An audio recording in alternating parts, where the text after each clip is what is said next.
Our modern life doesn't match our prehistoric DNA or our instinctual nature. And to put it bluntly, a very large part of our personalities are directly at odds with 21st century morality. And all that incongruity and friction, all that shit is caused because humans exist as a duality, half instinct and half intellect. But today we're conditioned from birth to suppress our instincts in favor of our intellect. The denial of our instinctual nature lies at the very core of our modern existential crisis. And so yeah, you got a lot of depressed and anxious people out there. Because when you repress an entire half of yourself, of course you live a fractured and unbalanced life. Hey, I'm Blair Black, I'm a psychopath, and this is A Psychopath's Guide to Enlightenment. And today I'd like to talk about our instincts versus our intellect. Now, modern society, to its own detriment, thinks that your instincts are antiquated and toxic and something that needs to be overcome, as if nature itself was somehow wrong for giving them to you. I, for one, believe more in God and nature than I do in our cultural and political elite. And I believe that we evolved in the way that Darwin said that we did, competing to survive and reproduce from the very inception of life. And just because our instincts might be unpopular today,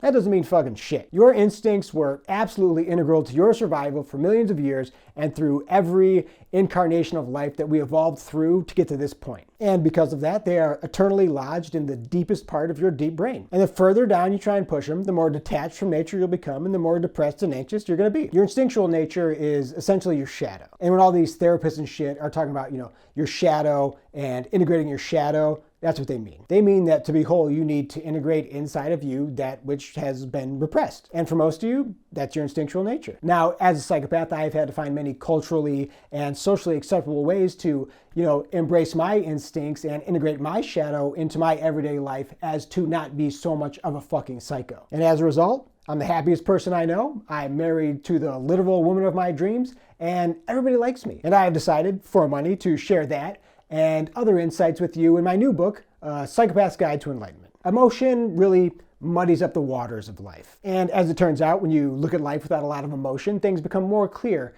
and the underlying framework becomes more easily visible. When you don't follow your instincts, you're putting your mind at odds with your body. And your mind becomes depressed and anxious because it doesn't know what fucking year it is. It just knows that you aren't following your instincts anymore. Your instincts, the things that are so important that you were born knowing them, something that's so important that you knew them without having to learn them? Can you imagine how fucking long something like that takes? And they expect us to just shut them off because we've had police and grocery stores for a few hundred years?